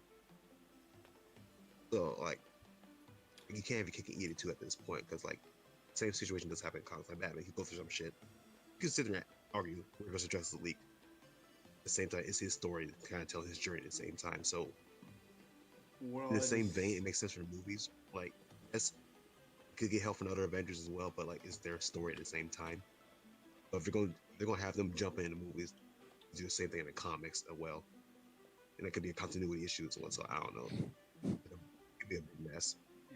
And that's where they do a lot of the backfilling post films, and that's where a lot of that comes from. But no, I agree with you on certain aspects of like, don't introduce something if it's not going to have some sort of importance or semblance. And like yeah, we saw, man, it sucks because like you've had stuff referenced in like Daredevil and Luke Cage shows. Like, they reference stuff that happened in MCU, but nothing came about except for cancellation of those shows. You know, like and like and the worst part is that those are solid shows. Maybe not Iron Fist, but the rest were pretty solid shows. Yeah, and like I said, with Robbie Reyes as the Ghost Rider, he existed in Agents of Shield. Agents of Shield was very much in the center of the MCU. Very much in the center. Even though that dude said Agent Coulson is not alive in his universe. Oh, Joss Whedon? Yeah, Joss Whedon. Yeah. I was like, and that's another issue, is that there was a whole thing about Joss Whedon and all that, and kind of the whole how Kevin Feige was heading the universe, and the guy that came behind Joss Whedon took over the TV division, and how he really did a lot of shit to kind of just go against whatever Kevin Feige was trying to do, because he was kind of a bit of a jealous dickhead. Busting some retcon. Yeah, it was a thing, man. It was a lot of things going on over there when it comes to the TV division, how it all tied together. So it's going to be a whole other thing on how this all plays out going forward. So with that being said, is there anything else anyone wants to bring up before we cut it, guys? That's it for me, bro. That's it. I'm over here sneezing up a storm. You got them sniffles going on over there, huh? It's all bad, bro. It is that time of the year. It's the worst time of the year. It's that winter season, that germ season for everybody. Isn't My Hero delayed? This Saturday, wasn't it delayed? I didn't watch the new episode. No, so I'm not sure the new episode came out today. Yeah, I got it. Yeah, right. This is where we finally got to see Sun Eater get his shine. Yeah, that is coming up soon. Yeah, okay. Man, I haven't watched any of the show, bro. Yeah. Like, any of it. He's like, I'll wait till it's all done. I've already read it, you know. Yeah, he's like, I already know what happened. He's like, nah. He's like, what happened? Nah. He's like, I'm good. And they just stormed. I'm rushing to watch stuff I'm not reading, like Fire Force. Even though people shit on Fire Force, that's my show. I don't care. Oh yeah, I still like Fire. Listen, people who are like, I get it. Whoa, Hey, talk about that now. Hey, hang, no, we're good. You know what? We're gonna talk about it. All right. Here's the thing. I understand people don't like Tamaki, right? I get that they're mad that she's literally used as fan service, but guess what? Yes, she gets her shine, and I get that people are mad that she gets fan service when she's in the middle of a serious moment. But if anyone didn't ever know the creator's original series, he did the same shit back in Soul Eater with Blair. Blair literally lived only to be naked half the time, literally fuck with Soul, and literally get that boy distracted as much as she possibly could. You're saying creative freedom was a mistake? This is true. More than likely. But again, that is what he's done. I was like, it's always had fan service, it's always had ecchi. I was like, I get it. Some people really don't like it.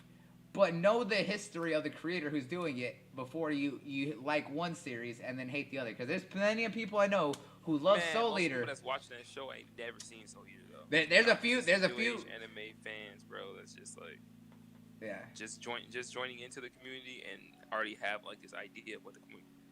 Yeah. I was about to say, but And they've only seen 2 different shows. yeah, I was about to say. Oh, Kuri said, yeah, she forgot about the fan service of Soul Eater. Yeah, exactly. I was like, and there's a lot of people who absolutely are in our age range who watch Soul Eater, who loved it, who I see are complaining about Fire Force, and I'm just like, listen, shut up and don't watch it. That's it. Yeah, I was like, I was like, I don't want to hear you talking if you love Soul Eater and you don't like this series. All right, get out, be gone. I was like, at least in this series, they literally have an in-universe joke about how she gets into these instances and how it doesn't make any sense. And over there, they didn't have any explanation for Blair being naked other than the fact that she just wanted to be naked, or the fact that she was a cat. All right, she was a cat. That's it. Yeah, to be fair to them in our age range, we've all gotten older. If you've already lost your memory... Maki Loki? Yeah, Maki. What is Maki? What is so... Loki, she's like Loki, a cat, bro. Yeah. That's what it is. She is a cat. She's a fire cat. Yeah. Yeah. So, like, Tamaki is a straight up fire cat. I was like, and I feel like everyone forgot about all about Patty and Death the Kid's girls. I was like, his twins. I was like, come on now. I don't know, man. Sometimes I feel like there's people who just want to complain. I know Op has some sort of feelings over there. What are you trying to say, Op? Fire Force, like, my opinion, there's it has moments where it does shine, but like overall, like, just I don't know, like the intensity is just not there for me. You're full of shit. Wait, where are you watching it? I'm reading the manga and I'm partially watching it. I stopped reading it a long time ago, bro, so I don't know. He called you out so fast. He said you full of shit. because dude, like honestly, like where the show is right now, getting kind of intense. Seeing show his little brother and what he can do, and it's just like, oh shit. So it makes it even like, and then like all the people that's like playing the scenes. Can't think of his name now, but he's talking to the guy they just recruited about show and his Adola and everything. Like I think that's pretty lit, bro. Oh yeah, because they just got Vulcan. They just got. So, yeah, they just actually in the TV show they just entered the Nether. I was like, so we're seeing everyone kind of get their shine on. I was like, we just saw and the conspiracies that's coming about and all that. Yeah, because we got to see the lieutenant really show off what he's capable of doing, and he went hard. I was like, Arthur's definitely gotten a lot better. Arthur still makes me laugh because my God, is that boy an idiot? Oh, the pony thing, bro. The donkey thing. Oh yeah. Oh no, it's just his whole aspect of he's like, I'm a knight, and he's like, but I trained as a samurai. He's like, wait, so if I'm a samurai, he's like, if I'm a knight samurai, does that make me a samurai? He's like, oh wait, he's like, I'm a samurai knight. There we go. He's like, that's the right way. I'm just like, are you really that stupid? Are you really that stupid? But I was like, when Arthur goes off, boy, does he go off. I was like, he's something else. Oh yeah, like when he was fighting Giovanni's goons, bro. Like he was holding his own, bro. Oh, he was wrecking him just because he thought that donkey was a horse. Yup, and his power level like went up and stuff. Oh, and then don't get me started on Benimaru, man. Like, shit, dude. Oh yeah. That's so OP. Oh, dude, Benimaru is straight up OP. But also watching Obi really started to show off what he can do even without any powers, dude. Like, oh my God, yeah, Obi does work. And I was like, oh, dude, Obi makes me laugh. Obi makes me laugh so hard. But sounds like I should probably pick up the anime more than manga because, like, the manga, like each week, I don't feel compelled to read it that much, really. Why you think I put it down, bro? Why you think I put it down? Yep. Yeah, no, I'm seeing why. Like, I'm in a system where I just put down. I do this thing where I just like, oh, okay, I'm not adding anymore. I'm reading 7 at a time. And it's even worse. It's brain will fucking blow up with everything. And look, it's even more so. It's even more so when the fact is that the series itself is when there's a lot more, when the manga is like really not as enthralling, like you want to know the series, but this the manga is not doing it, and there's an anime doing it, and a lot more love for the anime. Switch over to that. It's why I told you, and this one's a bit of a different case, but like why I told you, Assassination Classroom, the manga straight fire, but the anime is also super fire. I was like, that's why I told you. I was like, look, either one you choose, I was gonna say either one you do. I was like, you will love it. I was like, speaking of, did you watch that first episode like I told you to? Assassination Classroom? Yeah. I'm like almost halfway through the season, bro. And it's great, right? Didn't I tell you it was great? No. And I told you that the dub is actually really fucking good. I've been watching the dub. Like, at first, I was like, okay, let me give it a shot. I'm like, too precious against the dub. Like, I've been enjoying it so far. I know. I told you that is one of the times when the characters' voices actually match their personalities, and it's good. If I claim for a dub, it's because the dub is actually good. Outside of that, I always feel iffy when it comes to dubs and things like that. Because there's some that are really good, and there's some that are, like, questionable. And there's some that I'm just like, all right, if you heard it first in dub, I understand that you're going to like it. And I can see why some people like it. It's why I respect people who like the My Hero dub. I was like, just certain people's voices that I hear doesn't match up with the personality that I think of. It's why I was like, but My Hero, I always tell people, dude, like when they say they watch it, dub, I'm like, I can see it because it's not that. I feel like some of the voices are conveyed a little bit better. Some of them are, but there's also some that kind of annoy me. Like, I still think it's very like disrespectful that they gave poor little great boy a straight up like lisp, and he sounds like he's talking like this all the time. That's true, but I like the Bakugo voice a lot better. Yeah, I'll say the Bakugo voice is really spot on, but they didn't do Todoroki. Cracking in the voice, you could feel more of the emotion to me instead of just like this hollering that we always, you know. Although the hollering, I was like, he definitely needs to get the hollering a little bit more because Bakugo is more of a hothead, but having that voice, that crack in the voice a lot more is a lot more sells him.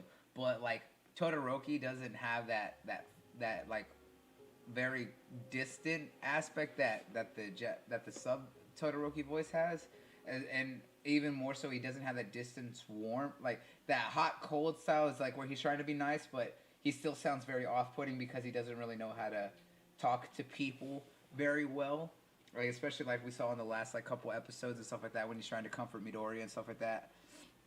I'll say Lita definitely is good in the dub and the sub, but I still have an issue with Justin for the voice of Midoriya. He's good. I'll say this: he definitely puts a lot into the performance, and I will not knock him. I will not knock him at all. I just don't think the voice sounds good to me, but he does a lot, and I give him a lot of respect. I will always say that. I was like, he does a hell of a performance for that character. That's where it comes from me. Real quick, have y'all seen the My Hero abridged? I posted in DMs a couple months ago. Yeah, I did. I watched that. That was great. Oh, bro. The best abridged I've ever seen. Like, for me, it was better than 4 stars abridged. Oh, bro. I saw that. I was dying. Personally, I was dying. Hey, kitty, my hair. What? Like, G, have you seen it? We gotta fight it, bro. We gotta fight that again. I see it, man. You get the chance, bro. You gotta watch it, bro. It's hilarious. Like, for the fight between All Might and All for One, she turned into like a little movie. It's pretty dope as well. Yeah. Also didn't get into the game one, I can find it, but you get a chance, bro. You gotta watch it, man. It's dope. It's really not like any other bridge out there. Yeah, I love really good abridged series. I love when they're well done. But yeah, I think that's gonna be it for us, guys. So before we get out of here and before we go out and do our thing and all that good stuff, guys, we want to make sure that y'all know where to follow us all over. So let them know where they can follow you, my man. Twitter. That operation. That's pretty much it. Okay. Nowhere else. I don't do much, y'all. You already know how it is. You'll occasionally find him in the chats over here whenever I'm streaming and stuff like that, talking shit, or on Twitter talking shit. GRG on Fridays, bro. Oh yeah, GRG on Fridays. How could you? That GRG plug in here, bro. Yeah, gotta give love to the family. Free, man. I think you're breaking up. I'll say he's also find him on Fridays with the GRG family over there on KMega 405 channel on YouTube. G, where can they find you at, my man? What are you doing? You can find me on Twitter, Super G, and you can find me. Oh, now I'm gonna be streaming on Mixer, so get some help from Bloody with that. But check me out on Mixer, bro. Yes, indeed. You know, we're going to be doing some stuff together here soon. Definitely got to be doing all the things. And hopefully back here next Saturday, dude. Oh, yeah. We, guys, don't want to be looking out. Because in about 2 weeks or so, before the end of the year, one, we're going to do a big review of everything that came out this year. But also, it's going to be our 2-year anniversary, guys. 2 years we've been doing this. Like, it's crazy to think that we've been doing this for 2 years. I was like, it's crazy to think that I've known y'all for over 2 years now, and that we've been doing this kind of shit and just talking anime and all the shit that we've been doing for so long. It's crazy to think about, man. Seriously, it's something else. But guys, you already know where it is. Y'all on the channel, whether you're on YouTube or you're following us over here on Mixer, where I be streaming 5 times a week. It is Bloody Nuts, the Gothic Gamer, and your anime king. That's BLOODIE _KNUX. You can also find me on Twitter, Instagram, and of course on Facebook, all at the same thing. You can look there in the chats that you'll be able to find all of my social medias and everything down below. As I said, I am streaming 5 times a week on Mixer. I was like, I do a lot of different games, so that way you always can come through and see what I'm doing. Of course, we do this here. And of course, every Friday you can find me over with Operation on the GRG podcast with our family, with KMega 405 on his channel, of course with 108 Dragons TV, Big Brother Prometheus, and of course with Mr. 100 and all the other folks over there that come out and rock with us. So make sure you do go and check them out. But guys, I was like, I do appreciate it. If you're not following us on, or following me on any of the socials, make sure you go check it out all over, because it means a lot. I was like, we're trying to build up the YouTube page again, and trying to keep that growing. I was like, we finally got everything fixed up with Anchor and everything else, so we are going to be able to get all the old audio files for all the old podcasts around. So make sure you do check it out on Spotify at Smash Podcast on Spotify, as well as on Google Playlist or Google Podcasts, as well as on Apple iTunes. And make sure you tell everyone to come check it out and whenever we are live, so that way they can check out all of our old shows and be able to take it on the road with y'all if y'all aren't able to catch it live as well, guys. And if you aren't following me on anywhere, make sure you do. I was like, we're close to hitting 1,000 followers over here on Mixer, so definitely help boost that up. We're close to hitting 400 over on YouTube, so make sure you boost that up. And we're getting close to 1,000 followers on Twitter, so make sure you follow us there so you keep up to all the information that we're doing. And if you're not following us and you're not a part of the Discord, make sure y'all do, because that is where we talk all things movies and stuff when we're not on the show. As well as you also see information whenever we're talking about gaming, and whenever you see announcements whenever we're going to go live streaming. So make sure you do that as well, guys. But until next week, guys, we will be back. So until then, peace out and check you later.